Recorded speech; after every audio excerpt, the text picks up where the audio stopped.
እግዚአብሔር ከሰማይ ሆኖ ወደ ሰው ልጆች ተመለከተ። እግዚአብሔርን የሚፈልግ እንዳለ ጥበበኛ ሰው እንዳለ ብሎ እግዚአብሔር ከሰማይ ሆኖ ተመለከተ። ሁሉም ግን እንደ ፈረስ ጆሮ እንደ ጦር ጉሮሮ ተካክሎ ሁሉም ሰው በደለ። ከነሱ አንዱም አንድስ እንኳ በጎን ነገር የሚሰራት የለም። ጉሮሯቸው እንደ ተከፈተ መቃብር ነው። በአንደበታቸውም በደሉ ሸነገሩ።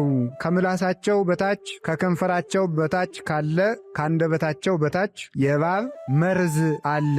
አንደበታቸውም መራራ ነው፣ መርገምንም የተመላ ነው። እግሮቻቸውም ደምን ለማፍሰስ ፈጣኖች ናቸው። ጉጻጉጽ ጎዳና በፊታቸው አለ፣ ጥፋትና ጉስቁልና በፊታቸው አለ፣ በጎ ጎዳናንም አያውቋትም ብሎ እያለ ይቀጥላል ቅዱስ ዳዊት። እንግዲህ ከላይ ጀምሮ እነማንን እንዳለ ትርጓሜውን በእግዚአብሔር ቸርነት እንማማራለን ማለት ነው። እግዚአብሔር ከሰማይ ሆኖ በልልና ሆኖ ተመለከተ።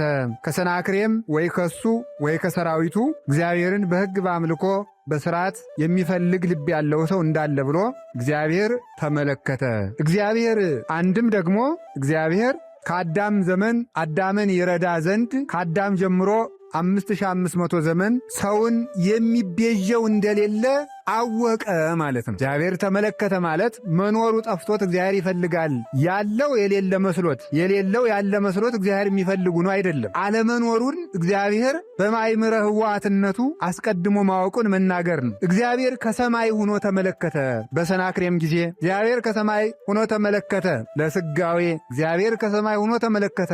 ዛሬም ከስጋዌ በኋላ እግዚአብሔር ከሰማይ ሆኖ ተመለከተ ይላል። እግዚአብሔር ተመለከተ ባልን ጊዜ የእግዚአብሔር መመልከት ተብላ የምትነገረው ምንድናት ነው? የእግዚአብሔር መመልከት ተብላ የምትነገረው በቸርነት የሚጎበኛት መጎብኘት ናት። እግዚአብሔር አየ ባልን ጊዜ ራራ ማለት ነው። በቅዱስ መጽሐፍ ትርጓሜ እግዚአብሔር አየ ሲባል ራራ ማለት ነው። ኢትሚት ገጸከ እምኔ ስንል አቤቱ ፊትህን አትመልስብኝ ስንል ምን ማለታችን ነው? ምሕረትህን ከኛ አታርቅ እያራቀ ሳይሎ እምኔ ማለታችን ነው። ምሕረትህን ከኛ አታርቅ ማለታችን ነው። ሚት ገጸከ ብንለው ደግሞ እግዚአብሔርን ፊትህን መልስ ስንል ገጸ መዓትህን ማለታችን ነው። አሁን እግዚአብሔር ወደ ሰው ልጆች ተመለከተ ባልን ጊዜ እግዚአብሔር ሰውን ሊምር ወደደ ማለት እምሰማይ ያሰኘው ይላሉ ሊቃውንቱ። እግዚአብሔር ከሰማይ ሆኖ ተመለከተ ማለት እግዚአብሔር በምድር የለምን ወይስ ደግሞ እግዚአብሔር ከምድር ሆኖ አያይም ማለት ነውን? ምክንያቱም ይጸውር ድደ ነው። ለምድር መሰረቱ እግዚአብሔር ነው። ወይ ነብር ጠፈረ ነው። በመልተ ጠፈር የሚኖርም እሱ ነው። በክበብ ዓለምም አለ፣ በዓለም ውስጥም አለ። ዓለምን አልባም አለ እግዚአብሔር። እግዚአብሔር ከሰማይ ሆኖ ለምን ማለት አስፈለገ? እዚሁ እያለ እግዚአብሔር እዚህ ካለ እዚሁ ሆኖ እግዚአብሔር አየ ማለት ይቻላል። እዚሁ ውስጥ እግዚአብሔር ከኔ ልብ ሆኖ ከኔ ልብ ውስጥ ካለ እግዚአብሔር ከኔ ልብ ሆኖ አየ ማለት ይቻላል። እግዚአብሔር በሰው ልጆች መካከል ሆኖ አየ ማለት ይቻላል። እግዚአብሔር አየ ማለት ብቻም ይቻላል። ከሰማይ ማለት ለምንድን ነው ያስፈለገ? ሰማይ የተባለችው ብዝሃ ምሕረቱ ናት ይላሉ አባቶቻችን። ሰማይ የተባለችው ብዝሃ ምሕረቱ ናት። ፈጥኖ አለመፍረዱ ነው። ብዝሃ ትዕግስቱ ነው። መታገዙ ሰማይ ያሰኘዋል። ሰማይ ሩቅ እንደሚሆን ማለት ነው። ወከመ ይርቅ ሰማይ ተመልከቱ እምድር፣ ሰማይ ከምድር እንደሚርቅ ምስራቅ ከምዕራብ እንደሚርቅ እግዚአብሔር እንዲሁ ቁጣውን ከሰው ልጆች ያረቃል። እግዚአብሔር ቁጣ ባልን ጊዜ ባለፈው ነግሬያቸዋለሁ። እግዚአብሔር ተቆጣ ሲባል እንደ ሰው ብስጭት ይላል ማለት አይደለም። እግዚአብሔር ተቆጣ ማለት የፍትህ ዋጋውን ይሰጣል ማለት የፍትህ ዋጋውን ይሰጣል። ፍትሁን ሲገልጥ እግዚአብሔር ተቆጣ ይባላል። ተቆጣ ይባላል። እግዚአብሔር ቃሉን ሲፈጽም ማለ ይባላል። ቃሉን ሲያጸና እግዚአብሔር ማለ ይባላል። ሕጉ የእግዚአብሔር ሕጉ መሐላ ይባላል። ፍትሁ ቁጣ ይባላል። ቸርነቱ ደግሞ ማየት ይባላል። ሰማይ ይባላል። እነዚህ እግዚአብሔር ግብረ ባህሪያት ናቸው። ከዚህ የተነሳ ነው እግዚአብሔር ከሰማይ ሆኖ ተመለከተ ማለት ከሰማይ ሆኖ የሚያይ ሰው ሩቅ ሆኖ እንደሆነ እግዚአብሔር ፍጥረትን ሁልጊዜ መዓቱን አርቆ ነው የሚያየው። መዓቱን አርቆ ነው። በቁጣው ቢያይ አንድ ፍጥረት አንድ ቀን በምድር ላይ ማደር የሚቻለው የለም። አንድ ፍጥረት መንቀሳቀስ የሚቻለው የለም። ያልበደለ አይገኝምና ከሰው ልጆች ማንም ማን በገቢር ቢታጣ በነቢብ ቢታጣ በሐልዮ ያልበደለ ሰው ስለማይገኝ እግዚአብሔር በልዕልና ሆኖ ስለሚታገስ ስለሚያይ የተዘኪረከ አበሳነ ዋናይሴከ ጀጋየነ በምሕረትከ ተዘከረን እንዳለ አባ ጊዮርጊስ በደላችን ሳታስብ ማለት ትተው የታሰበው ሁሉ ሳለ ያልታሰበ አድርገህ የተረዳውን እንዳላየህ ትተህን ዋናይሴከ ጀጋየነ በደላችንን ንቀህ አቃለህ። ሕፃን ተመልከቱ፣ ሕፃን በጭቃ እንደሚጫወት ቆጥረህ ተመልከቱ። ምንድነው አባ ጊዮርጊስ ጋር ስጫ ይላል እንዘ በጽውር እትዋነ ይላል። ተመልከቱ በጭቃ እንደሚጫወት ሕፃን እኔ በኃጢአቴ ውስጥ ተዘፍቄ እንዳለው ልክ ሕፃን በጭቃ ውስጥ ቢዘፈቅ እናት እንደማትጸየፈው እግዚአብሔር እንደዚያ ሕፃኑ ከጭቃ ተነክሮ እኛ ማዕድ በምንበላበት መሃል ቢመጣ አይታውት ልጅ አይደል እንደሚባለው እግዚአብሔር ፍጥረታትን በኃጢአት ውስጥ መጎስቆል እንደ ሕፃን ጨዋታ ቆጥሮ ንቆ ነው እንጂ ከእግዚአብሔር ከፊቱ መቆም የሚቻለው ሰው ባልተገኘ ነበረ። እና እግዚአብሔር ከሰማይ ሆኖ ተመለከተ የሚባለው ርውቀ መዓት ወብዙ ምሕረት ከሚለው ጋር የተስማማ ነው ማለት። ርውቀ መዓት ቁጣው የራቀ ምሕረቱ የበዛ ኄር ዘበህላዊሁ ዘልማዱ ሂሩት ልማዱ ቸርነት የሆነለት መማር የለመደ ምክንያት ፈልጎ የሚምር እንጂ ምክንያት ፈልጎ የማያጠፋ ዲያብሎስ ምክንያት ፈልጎ ሊያጠፋ የሚፈልገውን ያህል እግዚአብሔር ምክንያት ፈልጎ ይምራል። እንደ ዛሬው ሰው ሳይሆን እግዚአብሔር ማለት ታያላችሁ አይደል? ዛሬ ምንድን ነው የምናደርገው? ምክንያት ፈልገን መታረቅ ሲገባን ምክንያት ፈልገን ነው አይደል የምንጣለው? ምክንያት ፈልገን እንጣላለን። የማያጣላ ነገር ቢኖር እንኳን የሚያጣላ እንፈልጋለን በደንብ አድርገን ማለት። ሰው 1000 መልካም ነገር ተደርጎለት አንድ ክፉ ነገር ሲያገኝ የሚያጣላው የሚያስታርቀውን 1000 ነገር ንቆ ተመልከቱ፣ የሚያጣላ አንድ ነገር ካገኘ ጠብ ያነሳል፣ አቧራ ያጤሳል ማለት። እግዚአብሔር ደግሞ ከሱ ጋር የሚያጣላን 1000 ነገር እያለ ከሱ ጋር የሚያስታርቀን አንድ ነገር ካገኘ በዚያ እግዚአብሔር ፊቱን ይመልስ። 1000 ነፍሳት በልጠን 78 ነፍስ በልቶ አይደለ እንዴ ቀዝቃዛ ውሃ ሲያገኝ በዚያች ማረው ይውላል። ብዙ በድሎ አንድ የሚያስታርቀው ካገኘ ሰው እግዚአብሔር መሰለ የሚባለው በዚህ ነው በእውነት ማለት። ብዙ በደል እያለ አንድ መታረቂያ ሲገኝ ፈልጎ የሚታረቅ ፈልጎ የሚጣላ አይደለም። ያ የሰይጣን የበኩር ልጁ ነው በእውነት ማለት። ክርስቲያን እንዲሁ በእውነት ማለት እንዲሁም ቅዱስ ዮሐንስ አፈወርቅ ኤፌሶንን ሲተረጉም ምን ብሎ የሚናገረው መሰላችሁ? አንተ አለ ቁጣ የጠባብ አእምሮ ምልክት ነው እንጂ የተፈጥሯዊነት ምልክት አይደለም። ኃይለኝነት፣ ሰውን ማጥፋት፣ መገንፈል፣ ያዙ ይልቀቁኝ ማለት የእውቀት ማነስ ነው እንጂ የተፈጥሮ አይደለም። እግዚአብሔር ቁጣን ለሰው ልጆች ሰርቶላቸዋል ፈቅዶላቸዋልም። መቆጣት ሰይጣናዊነት ነው። ይቅርታ መቆጣት ሰብአዊነት ነው። መዝሙር 2 ላይ በመዝሙር 2 ጥናታችን ተመ ወይታብሱ ላይ ተማምረነዋል፣ ረስታችሁት ካልሆነ በስተቀር። ተቆጡ ግን አትበድሉ። መቆጣት ሰብአዊነት ነው። ቂም መያዝና ማጥፋት ግን ሰይጣናዊነት ነው። መቆጣት ሰብአዊነት ነው። ቁጣ ለሰው ልጅ የተፈቀደና የተሰጠ ስጦታ ነው። ለ3 ነገር ነው የተፈቀደልን ለሰው ልጅ ቁጣ ራሱን እንዲቆጣ፣ ዲያብሎስን እንዲቆጣ፣ ሶስተኛ ደግሞ መናፍቃን ላይ እንዲቆጣ። እንዲያጠፋቸው አይደለም እንዲገስጻቸው ነው። ሕፃናትን ለማሳደግ ለእነዚህ ነው ቁጣ የተፈቀደ።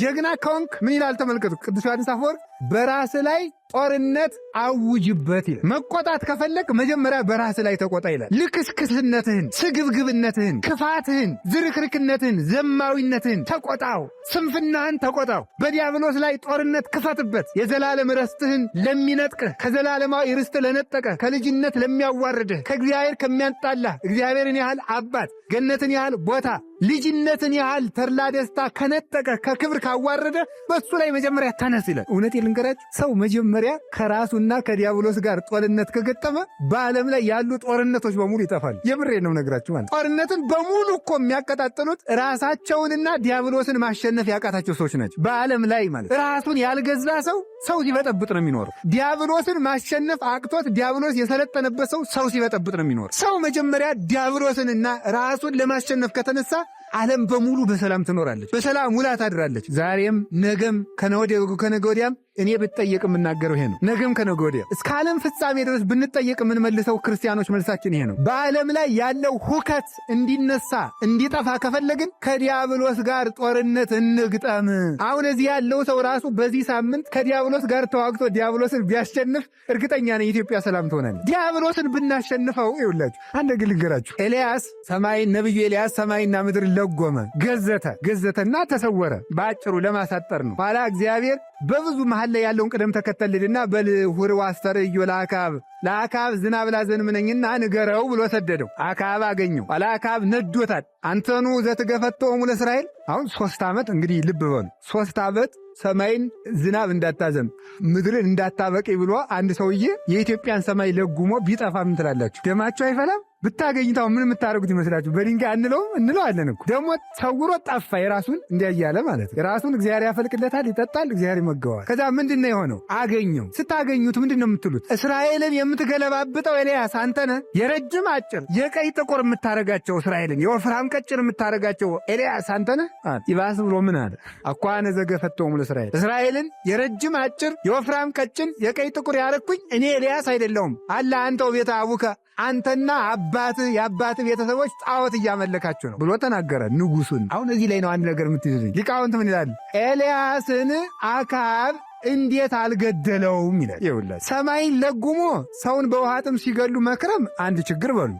በአክዓብ ጎን ቆሜ ነው እንጂ ኤልያስን እየነቀፍኩ እንዳይመስላችሁ እሺ። ከዚህ ሀሳ ደግሞ ተመልከቱ። ምድርን አታብቂ ብሎ ከብቱንም ሰውንም በራብ 3 ዓመት ሲፈጁ መክረም አንድ ችግር ነው። ሲገኝ ደግሞ ይቅርታ መጠየቅ ሲገባ ነግሬያችኋል። ኤልያስን እየነቀፍኩ አይደለም እሺ። ጫፉን ይዛችሁ እንዳትሮጥ። እኔ አክዓብን ሁኜ እያወራው ነው አሁን እሺ። ይቅርታ ሊጠይቅ ሲገባው ደግሞ ምንድን ነው ያለ? እኔ እስራኤልን አልገለበጥኩም። የገለበጥክ ማን አለው? እንዴት ትላላችሁ እናንተ? 3 ዓመት ራብ ሲፈጅ ከርሞ አንተነህ ስትገለባብጠን የኖርክ ስትሉት እናንተ ናችሁ ገልብጥ እንጂ እኔ አይደለሁም ቢል ምንድን ነው የምትሉት? በጣም የሚያበሳጭ ነገር ነው፣ የሚያስገድል ነገር ነው። እዛ ለምንድን ነው ንጉሱ ተናዶ ያልገደለው ይሉና ምን ይላሉ ሊቃውንት? ይኸውላችሁ በኤልያስ ላይ ያደረ መንፈስ ቅዱስ በአክዓብ ላይ ያደረውን ሰይጣን እንዳይገለው አርቆታል ይላል። ተመልከቱ። እንዳይገለው ደም አፍሳሽ ሰው ግደሉ የሚል ማን ነው? ሰይጣን ነው ሰው ግደሉ የሚል በእውነት ማለት። ከጥንት ጀምሮ እሱ ምንድን ነው? ነፍሰ ገዳይ ነው። እስመምትመ እንትቃት ቀታሌ ነፍሰ ሰውእቱ እሱ ከጥንት ጀምሮ ነፍሰ ገዳይ ነው። ከቃየል ጀምሮ ነፍሰ ገዳይ ነው ብሎ ባለቤቱ መድኃኔዓለም ዮሐንስ ወንጌል ምዕራፍ 8 ላይ እንደነገረ ነፍሰ ገዳይ ነው። ስለዚህ ምን አደረገ? እንዳይገለው ሰዎችን ግደሉ የሚያሳይ ሰይጣን ስለሆነ በኤልያስ ላይ ያደረው መንፈስ ቅዱስ በአክዓብ ላይ ያደረውን ምን አረቀው? ሰይጣን ሲያረቀው አክዓብ ኤልያስን ባገኘሁት እንጂ ኤልያስን አሳየው ነበር ብሎ 3 ዓመት የፎከረው ፉከራ እንደ ጢስ ተኖ እንደ ጉንበኖ ጠፋ ማለት። ዛሬም ነገም ሰው ግደሉ የሚሉ ሰዎችን በእነሱ ላይ ያደረውን ሰይጣን እግዚአብሔር መንፈስ ቅዱስ ያርቅልን፣ ሀገራችን ሰላም ያርግልን። አሁንም ቢሆን እኔ ደጋግሜ የምነግራችሁ ምንድነው? ይኸውላችሁ አያችሁ፣ እያንዳንዳችሁ ለሀገር ከተቆረቆራችሁ ተዋት፣ ሀገሪቱን ተዋት። ለራሳችሁ ስትሉ አሁን ለራሳችሁ ማምላክ ለራሳችሁ ካላችሁ አሁን ዲያብሎስ ጋር ጦርነት መግጠም አለብን። በጸሎት መግጠም አለብን። አሁን እንቅልፋችን መቀነስ አለበት። በጾም መግጠም አለብን ከዲያብሎስ ጋር። አሁን በፍቅር ከዲያብሎስ ጋር ጦርነት መግጠም አለብን። እዚህ ውስጥ ሰው የተጣላ ሰው ካለ እዚሁ መታረቅ አለበት። ዲያብሎስን ጦርነት ስንገጥመው እኛ ሊገሉ የሚመጡትን ሰዎች እነሱ ላይ ያደረውን ዲያብሎስ ያርቀዋል። ሰዎች በግፍ ተነሳስተው ሰው ሊያጠፉ ከመጡ የራሳቸው እሳት እንደሚበላቸው ተጠንቀቁ። ከፈለገ ሰው እንኳንስ ልንገራችሁ፣ እንኳንስ ብረት ታጥቆ ብረት ተሸክሞ ሰው እሳት ለብሶ መምጣት ይችላል። እግዚአብሔር ካደረባችሁ የራሱ እሳት ያጠፋዋል። አባ ተክለ ሃይማኖት ያረጉትን ማስታወስ በቂ ነው። አቡነ ተክለ ሃይማኖት ያረጉትን ልንገራችሁ። እንዲያውም ለሳምንት አባታችን አቡነ ተክለ ሃይማኖት እሳት ውስጡ ነው የጸለዩትን ጸሎት በአማርኛ ተርጉሜ አንድ ሰው የሚጽፍልኝ ካገኘው በኮምፒውተር አስጥፌ ለሁላችሁም እንዲደርሳችሁ አደርጋለሁ። ወረቀት ራሳችሁ ነው የምችሉ። እሺ። አቡነ ተክለ ሃይማኖት እሳት ውስጥ ነው ጸለዩት እንዳይበላቸው ያለ አድነነ ሕዝበ ከሚባል አባቶቻችን በዋዜማ ጊዜ የሚጸልዩት ጸሎት ነው። ታዲያ በማህሌት የሚባል ነው። አቡነ ተክለ ሃይማኖት እሳቱ ነደደና የሞተ ጠንቋዮች ምን አረጎ አጣጣወቱ እኛ እሳት የማይበላን ሰዎች ነን ብለው እሳቱን አስነደዱና በሉ እንግዲህ ያገሩ ሰዎች እንጨት እያያዛችሁ ነው ተባለ። ሁሉም እንጨት ይዞ መጣ። ከዚያ እሳቱ ውስጥ ገቡና ጠንቋዮች መስፈን ጀመሩ። ልብ በሉ፣ የመኖርና ያለመኖር ጉዳይ መጥቷል። እሳቱን እነዚያን ሰዎች ካልበላቸው ተክለ ሃይማኖት በሰይፍ ሊገደሉ ነው። እነዚያን ሰዎች ደግሞ እሳት ከበላቸው ያው ሞቱ ነው። የተረፉት ጠንቋዮች በሰይፍ ሊገደሉ ነው። ኋላ እሳቱ ግስት ገቡና ተመልከት ሞተ ለሚ እኛ ነን እንጂ አምላኮች እኛ ነን እንጂ ጣዖቱ ነው እንጂ ተክለ ሃይማኖት አያሹፍባ ያታል እያሉ እሳት ውስጥ መስፈን ጀመሩ። ሲዘፍኑ ከገብረ ዋሂድ የሚባል የአቡነ ተክለ ሃይማኖት ደቀ መዝሙር ነበር። ኧረ አባ ይሄ ነገር አጉል ነው። እነዚህ ሰዎች መስፈን ጀመሩ። እሳቱ አልበላቸውም፣ አለቅን አላቸው። ተመልከቱ። አይ ታገስ እስከ ዓመተ ራእይ ስብሐተ እግዚአብሔር የእግዚአብሔርን ክብር እስከምታይ ቆይ አሉት። ሰይጣን ይውላችሁ ሰዎቹ ላይ ሆኖ እሳቱ እንዳይበላቸው እያደረገ እሳቱ ውስጥ ያዘፍናቸዋል። ምን አደረጉ? አባ ተክለ ሃይማኖት አባታችን በስመ ስሉስ ቅዱስ ተመልከቱ፣ ወበስመ እግዚእ ኢየሱስ ክርስቶስ ዘአነ ሰብክ በስሙ እኔ በስሙ ወንጌል በምሰብክለት በጌታዬ በኢየሱስ ክርስቶስ በአብ በወልድ በመንፈስ ቅዱስ ስም አንተ ሰይጣን እፈር ብለው በስመ አብ ወወልድ ወመንፈስ ቅዱስ ብለው በረው ከእሳት ውስጥ ሲገቡ እሳቸው ሲያማጥቡ ይገርማል። እሳቱ ውስጥ ሲያዘፍናቸው የነበረው ሰይጣን ጠሏቸው ሲሄድ እሳቱ ዱብ ዱባል። ጠሏቸው ሄደ። ይውላችሁ ሰይጣን አያይዞ የጭንቅ ቀን አይገኝም። ጠሏቸው ሄድ። ብዙ ሰዎች ይውላችሁ ነገር ያራግቡና የመከራ ቀን አይገኙም። ፈልከው ነው የሚጠፉት። ከዚያ በኋላ ተመልከቱ፣ ጠሏቸው ጠፋ።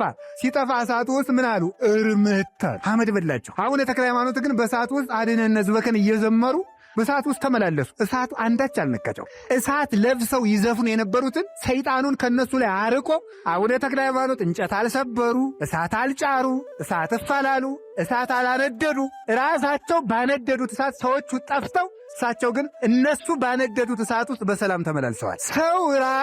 ሰው ዲያብሎስን ሰው ሥጋውን ካሸነፈ በሌላ በነደደ እሳት አይጠፋም። ለዚህ ነው ቅዱስ ዮሐንስ አፈወርቅ ትንቢተ ኢሳይያስ ምዕራፍ 46ን በተረጎመበት አንቀጽ ሲናገር ምን ይመስላችሁ? የሰው ልጅ የመጀመሪያም የመጨረሻም ጠላቱ ራሱ ነው ብሎ የሚናገር ለሰው ልጅ ለራሱ አለ። ሰይጣን እንኳን የራሱን ያህል ክፉ አይደለም በሱ ላይ አለ። ሰው ራሱን የሚጎዳውን ያህል ሰይጣን እንኳን እሱን አይጎዳውም ነው የሚለው። ሰው የሰው ጠላቱ ራሱ ነው። ራሳችን ማሸነፍ አለብን። በእውነቱ ማለት ራሳችን ካሸነፍ ነው። ዲያብሎስ ከተሸነፈ ሰው የፈለገ ነገር ሆኖ ቢመጣ ይሸነፋል። አምላከ ቅዱሳን ራሳችን ለማሸነፍ ያብቃን። ስለዚህ ተመልከቱ፣ እግዚአብሔርን የሚመስል ሰው እግዚአብሔር ሐወፀም ሰማይ፣ እግዚአብሔር በልልና ሆኖ ነው ሰውን የሚመለከተው። ከኛ ቁጣ በላይ ሆኖ ማይ ብዙ ይቅላት ቦታ ለፍቅር ወአፍላ ግሪ ያንቀለቅልዋ እንደተባለ የኛ ማይበለጌጋይ የሱን የፍቅር እሳት አታጠፋው፣ የሱን የፍቅር ዛፍ አትነቅለውም። ከኛ ልቡና ከፍ ብሎ ይመለከተናል። እናንተም በሞቴ ከፍ ብላችሁ ተመልከቱ። እስቲ ከአራዊት ከፍ በሉ፣ እንደ እግዚአብሔር ከሰማይ ሆናችሁ እስቲ ከሰማይ ሆኖ ማየት በሉ።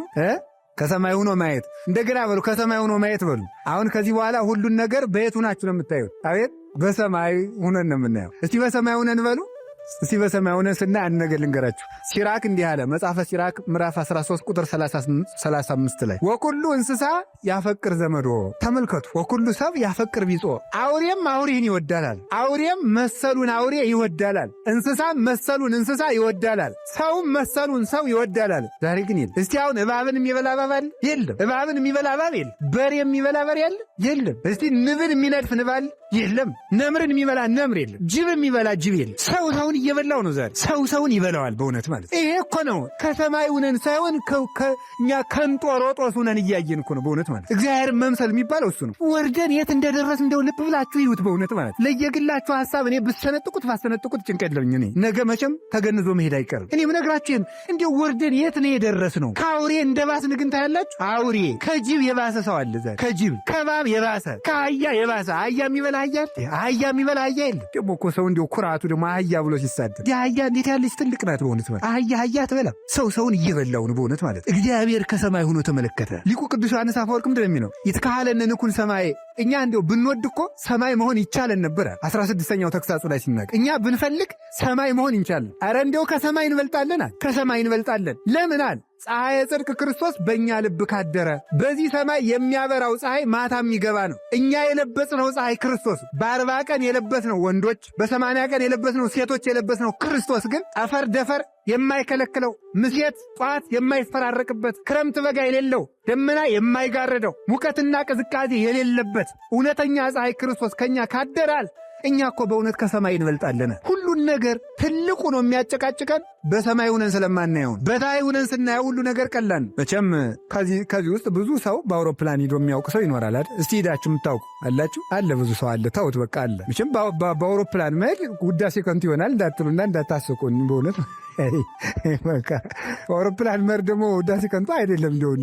እንደው ስለ እግዚአብሔር ብላችሁ ማለት ነው። በነፋስ መር ነው ጀግንነት። በውሃ መሄድ በደመና መር ነው እንጂ ብረት በዚህኛው በሚሄደው ብረትና በታች ዙሮ ዙሪያው ብሪያም 4 እግር አለው። አውሮፕላንም አለው ያው። እና የሚገርማችሁ ነገር በአውሮፕላን ስትሄዱ የአውሮፕላኑ የርቀት መጠን እየጨመረ ሲሄድ ታች ያለው ሰው ምን እያለ ይመጣል? ከፍ እያለ ነው እያነሰ ነው የሚሄደው?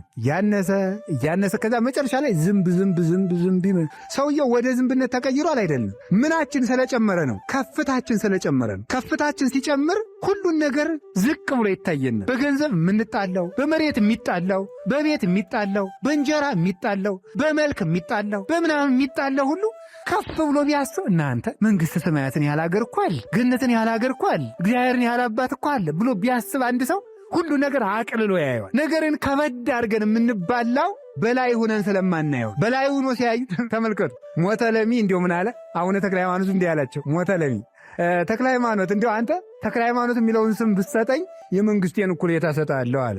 ምንድን ነው ያሉት እሳቸው? አይ መንግስት ከሰ ይመስለኒ ከመጽንጉነ መርህብ ዘይከይድዋ አክልብት። የአንተ መንግስት እኔ የአንተ ቤተ መንግስት የሚመስለኝ አሉት ውሾች የሚረግጡትን ትቢያ ነው የሚመስለኝ አሉት። አያችሁ፣ ቤተ መንግስት ለሞተለሚ ሲታይ ሰማይ ነው፣ ለተክለ ሃይማኖት ሲታይ ትቢያ ነው። ሁሉም ነገር ከፍ ብሎ ማየት ነው። ከፍ ብለን ስናየው እንዲህ ይላል። እነ እግዚአብሔር ከፍ ብሎ ስለሚያየን ልዑል እግዚአብሔር ስለሆነ በእኛ የእኛን ኃጢአት እንደ ጭቃ እንደ ምናምን ቆጥሮ ሰው ሲመጣ ይቅር የሚልበት ምክንያት እሱ ሰማይ ስለሆነ ነው። በእውነቱ ማለት ቸር ስለሆነ ነው። የእኛ ተመልከቱ፣ ወደ ሰማይ ሰው ጦርውሮ እንደማይወጋ ሁሉ የእኛ ጾረ ኃጢአት በሙሉ እሱን ስለማይወጋው የእሱን የቸርነት ልቡን ስለማያደማው ከዚህ የተነሳ እግዚአብሔር ሰውን ሁሉ ሲምር ይኖራል። እግዚአብሔር ከሰማይ ሆኖ ተመለከተ።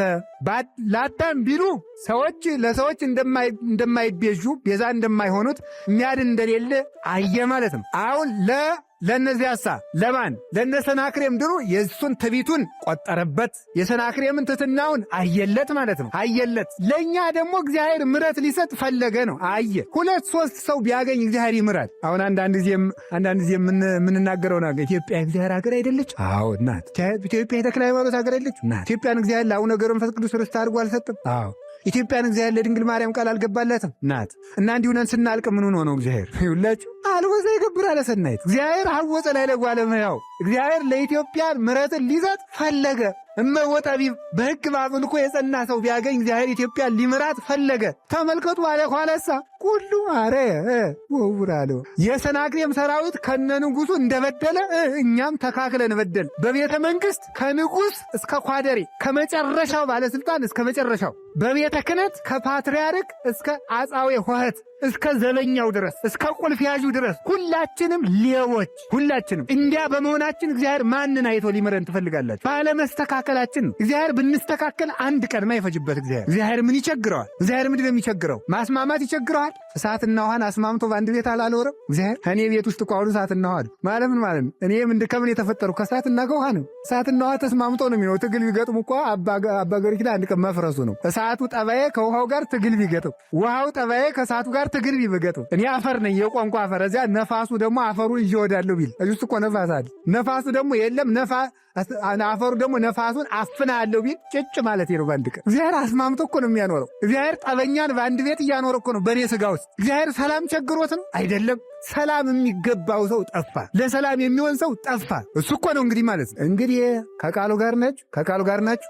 እስቲ አሁን ተመልከቱ፣ አንድ ነገር እንግራችሁ። አሁን ይኸውላችሁ እናንተ ዶሮ ወጥ ሰርታችሁ በጾሙ አሳስተውኳችሁ አይደል? ዶሮ ወጥ ሰርታችሁ ወደ ንብ ቀፎ ሄዳችሁ የሚበላልኝ ትበላለች ንብ ዶሮ ትበላለች ወይ? ጠፋ ነው የሚበላ ጠፋ ብሎ ወጡን መልሶ ወደ ቤት የሚበላ የለም። ለምን? ለንብ ዶሮ ወጥ አይስማማትም፣ አበባ ነው። ለእኛ ምን አሉ? ለእኛ ሰላም አልስማማን አለ። እግዚአብሔር ሰላም ይዞ መጣ፣ እጁን ዘረጋ፣ የሚቀበል ጠፋ፣ መልሶ ሰላሙን ይዛል። ምንድነው ያላቸው ሐዋርያትን? ከገባችሁ ቤት አደረት ስንቅ አትቋጥሩ፣ የስንቅ አቅማድ አይኖራችሁ፣ ሂዱና ስበኩ፣ ከምዕመናን ቤት ሂዱና ደህና ዋላችሁ፣ ለዚህ ቤት ሰላም በሉ፣ ሰላም ይሁን በሉ። ከተቀበሏችሁ ሰላሜ ያድርባቸዋል አለ። ኋላሳ አልተቀበላችሁ የእግራችሁን ትቢያ አራግፉትና ሰላማችሁ ወደ ራሳችሁ ይመለሳል አለ። ይኸው እኛም እንደ አቅማችን የሐዋርያት ልጆች ስለሆን ለሕዝቡ ሰላም እየተናገርን ነው። አልቀበልም ካላችሁ ምን ይሆናል? እናራግፋለን እግራችን ማለት ነው። እንደ አቅማችን እግራችን ማራገፍ ነው። ምን እናረጋለን እንግዲህ? ሕዝብ ነገር ነው አልሰማ ብሎ እግርን ማራገፍ ነው። አሁን ብላችሁ ደግሞ ሐዋርያት ጋር እኩል ነን ልትሉ ነው። በሉ እኔ አላልኩ፣ እናንተ ነው ያላችሁ። እንደዚህ እኔ አላልኩ። የሐዋርያት ልጅ ነኝ ነው ያልኩ። የሐዋርያት ልጅ ነኝ። የሐዋርያት ስልጣነ ክህነት ከፋም በጀም ተሰጥቶኛል አለኝ። ስለዚህ ሰው ተነግሮ ካልሰማ ሰላም ወዴት ይመለሳል? ወደ እኔ ስላችሁ እኔ ጤናዬን አድራለሁ እናንተ እየሞታችሁ ልላችሁ እንዳይመስላችሁ። ሰላም ወዴት መድው? ወደ ራሳችሁ ይመለሳል። የሐዋርያት ራስ ማን ነው? ክርስቶስ ነው። ወደ ራሱ ሰላሙ በእጅ ይሆናል ማለት በሱ እጅ ይሆናል። ፍጥረት ሰላም ያጣል። እግዚአብሔር ከሰማይ ሆኖ ተመለከተ፣ ግን ሁሉም ተካክሎ በደለ። አንዱም አንዱ መልካምን የሚያደርግ የለም። ከመቃብር ክሱት ጎራይቶም ጉሮሯቸው እንደተከፈተ መቃብር ነው። አበው በትርጓሜያቸው ምን ብለውታል? ሞት ቢገድል መቃብር ቢቀበል በቃኝ እንደማይል እንደዚሁም ሁሉ እነሱም ሰውን ቢያሳዝኑ እግዚአብሔርን ቢያስቀይሙ በደል በቃኝ አይሉም። በደል በቃኝ የማይል ሰው ምን ይባላል? መቃብር ይባላል። በደል በቃኝ ሲበሉ በደል በቃ ይበሉ። ምን በቃ ያላችሁ? በደል በቃ። እንዲሁ እንዴት ጥሩ እኮ ወስላችሁ። በደል በቃኝ ዛሬ ማታ ጀምረን እንግዲህ ወዲያ በደል ይበቃኛል ብንል መቃብርነታችን ይቀራል፣ እግዚአብሔርም ሰላም ይሰጣል። በደል በቃኝ አይሉም። እንዲህ ይለዋል አባቶቻችን ማለት ነው። አንድም ይሉና መቃብር በተከፈተ ጊዜ መግነዙ ተልከስክሶ አጥንቱ ተከስክሶ እዝሁ ፈሶ ለአፍንጫ የሚከረፋ ላይን የከፋ ነገር እንደሚያሳይ እነሱም ልቡናቸው የከፋ ነው፣ አስጸያፊዎች ናቸው። ኢሳይያስ እንደተናገረ እናንተ ቤተ እስራኤል ሰቆራረ ኮንክሙኒ፣ እስራኤል አስጸያፊ ሆናችሁብኝ፣ ሰቆራረ ኮንክሙኒ፣ ተጸየፋችሁ። እናንተ ብታጥኑ፣ ብትሰዉ፣ ብትጸልዩ፣ ብትጾሙ የሁሉ አስጸያፊ የሆነ በእኔ ዘንድ ብሎ እንደተናገረ በውስጡ አስጸያፊ ነገር የያዘ ሰው ምን ይባላል? መቃብር። መዝሙር 4 ላይ ወደ ተማርነው ትምህርት አሰባሪቻችሁ ጠቆም አድርጌ ብቻ ልተው። እንደ ቅዱስ ዮሐንስ አፈወርቅ ትርጓሜ ደግሞ መቃብር የሚባለው ምንድን ነው? የመቃብር ጠባዮች አሉት። አንዱ የመቃብር ጠባይ ምን ይመስላችኋል? መልካም ነገር ተቀብሎ አበላሽቶ መመለስ ነው ይላል ቅዱስ ዮሐንስ አፈወርቅ። መልካም ነገር ተቀብሎ ማበላሸት። ሰውየውን ስንቀብረው ወይም ሴትዮዋን ስንቀብራት ምን አድርገን የምንቀብረው? አጥበን፣ ገንዘን፣ ሽቱ ረፍርፈን፣ ከርቤ፣ ሌላ ብዙ ነገር ጨምረን አሳምረን በሳጥን አድርገን አጎናጽፈን ነው የምንሰጠው። በሦስተኛው ቀን መቃብር ምን አድርጎ ይሰጠናል? ምን አድርጎ ይሰጠናል? አሳምሮ ነው የሚሰጠን። ምን አድርጎ ነው የሚሰጠን? አበላሽቶ። መቃብር አሳምረው የሰጡትን አበላሽቶ ይሰጣል። መቃብር የሚባል ሰው መልካም ነገር ተሰጥቶት አበላሽቶ የሚመልስ ነው ይል። እንግዲህ እዛ መዝሙር 4 ላይ ብዙ ነግሬያቸዋለሁ በዚህ ጉዳይ ላይ። እኛውን ያልተሰጠን ምን መልካም ነገር አለ? በእውነቱ ይኸውላችሁ፣ ታቦተ ጽዮን ያለች ኢትዮጵያ፣ 9 ቅዱሳን ተሰደው የመጡ ኢትዮጵያ፣ አቡነ ገብረ መንፈስ ቅዱስ ናፍቀው የመጡ ኢትዮጵያ፣ አቡነ ተክለ ሃይማኖትና ያለ ሐዋርያ የተሰጣት ኢትዮጵያ፣ የማንንም ሐዋርያ ደም ሳታፈስ የተቀበለች ቤተ ክርስቲያን ኢትዮጵያ፣ ሐዋርያት ለስብከት ሳይወጡ በ34 ዓመተ ምህረት በገዛ ልጇ ገና የወንጌልን እሸት የቀመሰች ኢትዮጵያ፣ ብሉይ ኪዳን ከሐዲስ ኪዳን እንደ 2 ጡት አስተባብራ የያዘች ኢትዮጵያ፣ የሰማይ ዜማ ከየትኛውም ዓለም በተለየ የወረደላት ኢትዮጵያ፣ ክርስቶስ ከነናቱ መጥቶ ያረፈባት ኢትዮጵያ፣ ፈሪሃ እግዚአብሔር ያላት እግዚአብሔር ድንግል ማርያምን ለዓለም እናት አድርጎ የሰጣት ከመስቀሉ ስር ነው። በ33 ዓመት ከ3 ወሩ እግዚአብሔር ድንግል ማርያምን ለኢትዮጵያ የሰጣት ግን በ2 ዓመቱ ነው። ኢትዮጵያ መጥቶ ነው ቃል ኪዳን የገባላት። ስለዚህ ኢትዮጵያ ለድንግል ማርያም የተሰጠች ገና ሳይሰቀል ነው። ኢትዮጵያ ድርብርብ ጸጋ አላት የሚባለው ስለዚህ በ2 ዓመቷ ለብቻዋ ተቀበለቻት እመቤታችን በእናትነት። ከመስቀሉ ስር ደግሞ እንደ ዓለም ተቀበለቻት። ከኢትዮጵያውያን ደማቸው ቢገለጥ ማርያም የሚል ጽሑፍ ይገኛል የሚባለው ለዚህ። በተለየ ሁኔታ ጸጋ የተሰጠን እኛ ነው። ያልተደረገልን ነገር ምን አለ? ታቦተ ጽዮን አሁንም ያለች እዚህ ነው። መሰደዷ ብቻ ሳይሆን እኛ ያልተደረገልን ፈጽሞ አንዳች የለም በእውነቱ ማለት። የሁሉ ተደርጎልን ግን ተመልከቱ እንግዲህ ብረት ለብሰው የሚመጡትን እናንተ የምታውቁት በአድዋ ጦርነት ጊዜ ነው ቅዱስ ጊዮርጊስ የት እንደተዋጋ የምታውቁ። ግን ከዚያ በፊት ተዋግቷል። በዘርዓ ያዕቆብ ጊዜ ኢትዮጵያ ለወረራ ሲመጡ በነጭ ፈረሰኛ ወታደር አምሳል እየተዋጋ ኢትዮጵያን ሲጠብቅ የነበር ገበዘ ኢትዮጵያ ቅዱስ ጊዮርጊስ ነው። በ16ኛው ክፍለ ዘመን አጼ ገላውዲዮስ ሲዋጉ ያሸነፉ የማንን ታቦት ይዘው ይመስላችኋል? ግራኝን ሲያሸንፉ የሰማይቱ የገላውዲዮስን ታቦት ይዘው ነው ያሸንፉ። የአጼ ፋሲል እናት ንግሥት ወልድ ሰዓላ ትባላለች። እሷ ጦር በመጣባት ጊዜ ያሸነፈች የሰማይቱን የቅዱስ ፋሲለደስን ይዛ ነው። ቅድስት አርሴማ ሳትወለድ ገና የቅድስት አርሴማ ታቦት ኢትዮጵያ ውስጥ በትንቢት ተቀርጾ ተገኝቷል። ገና ሳትወለድ ኢትዮጵያ እኮ እንዲሁ ምን ተብሎ ይነገራል? ሌሎች አገሮች ሰማይታትን ይገላሉ፣ ኢትዮጵያ በክብር ትቀበላቸዋለች። ሌሎች ይገሏቸዋል፣ ኢትዮጵያ ታከብራቸዋለች። ሌሎች ያሰድዷቸዋል፣ ኢትዮጵያ ውስጥ መጥተው ይነግሳሉ። ለኢትዮጵያ በረከት ይሰጣሉ፣ ለኢትዮጵያ ጥበቃ ያደርጋሉ። የሁሉ መልካም ተደርጎን ግን በገዛ እጃችን ስደተኞች፣ በገዛ እጃችን አይምሯችን የሸጥ፣ ህሊናችን የሸጥ፣ ባህላችን የሸጥ፣ አለባበሳችን የሸጥ፣ ትዳሩ የተሸጠ፣ ሁሉ ነገር የተሸጠ፣ ስጋው ኢትዮጵያዊ አይምሮው አውሮፓዊ የሆነ ትውልድ ነው ያለ ማለት የተሸጠ ነው።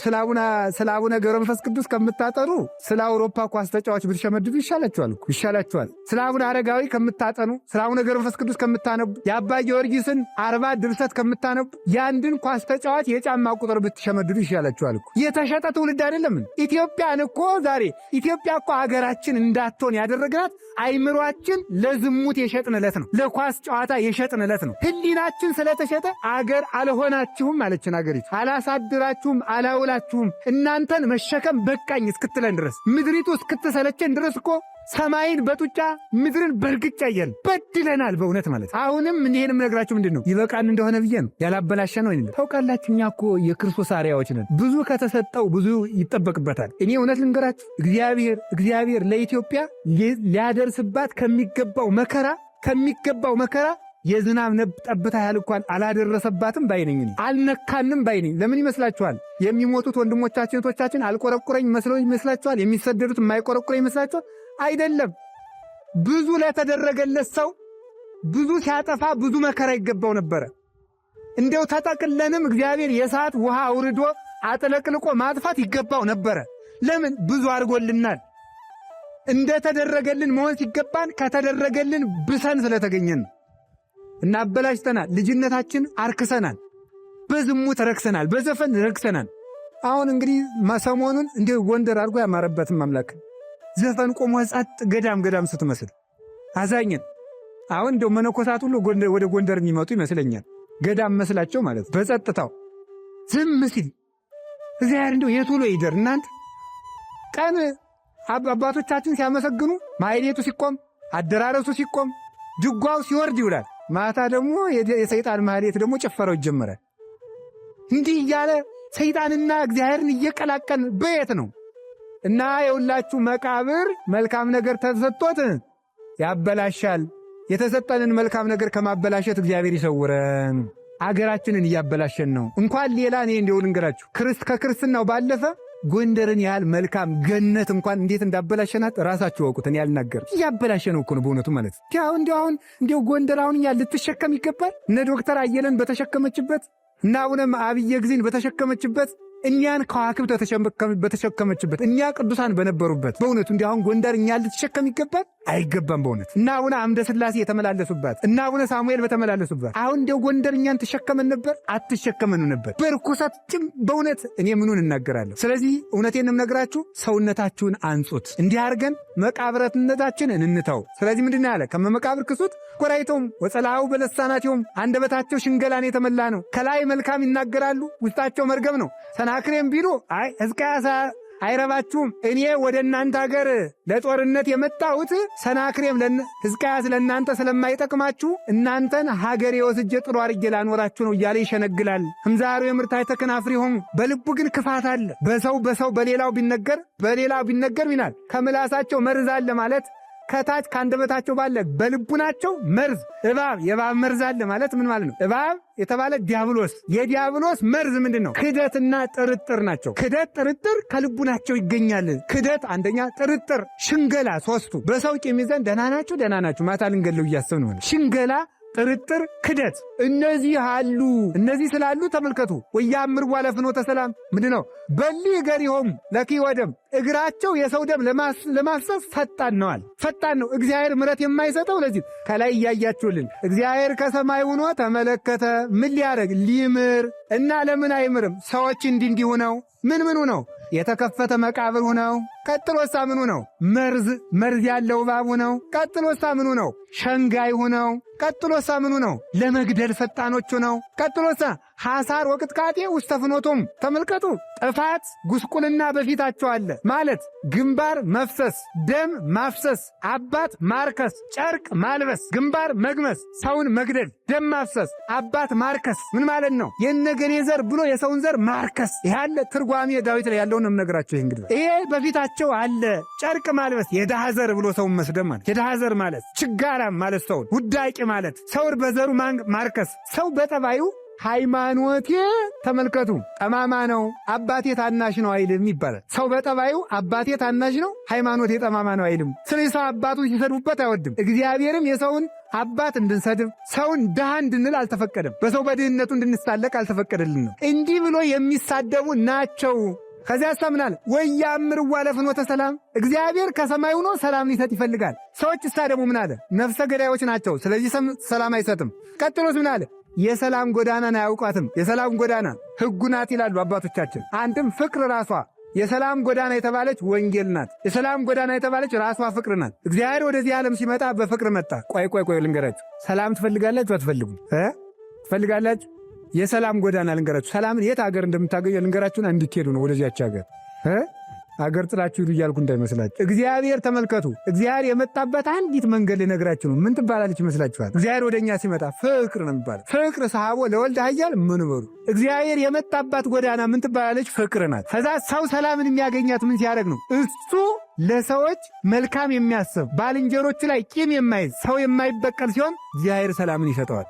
አገር እንኳን ቢጠፋ እግዚአብሔር ሰውን ሰላማዊ ሰውን ብቻውን ያተርፈዋል። ባልንጀራውን ለማይጠላ፣ ነፍስ ለማይገር፣ ለማይሰርቅ፣ ለማይቀጥር፣ ለማይዘርፍ፣ ሰውን ከዋለበት አላውል ካዳረበት አላሳድር ለሚል ሰው እግዚአብሔር ሰላምን ይሰጣል። ይህንን ነው ወያምርዋ ለፍኖተ ሰላም የፍቅር የአንድነት ጎዳናን አያውቋትም ብሎ የተናገረ።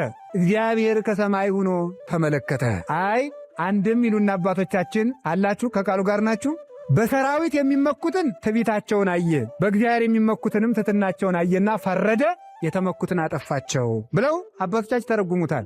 ስለዚህ እግዚአብሔር ትሑታንን እንዲመለከት፣ ትሑታንን እንዲያይላቸው፣ ትዕቢተኞችን እንዲያይባቸው ቅዱስ ፈቃድ ይሆንልን። እግዚአብሔር ከሰማይ ሆኖ በምሕረት ዓይኑ ይመልከተን።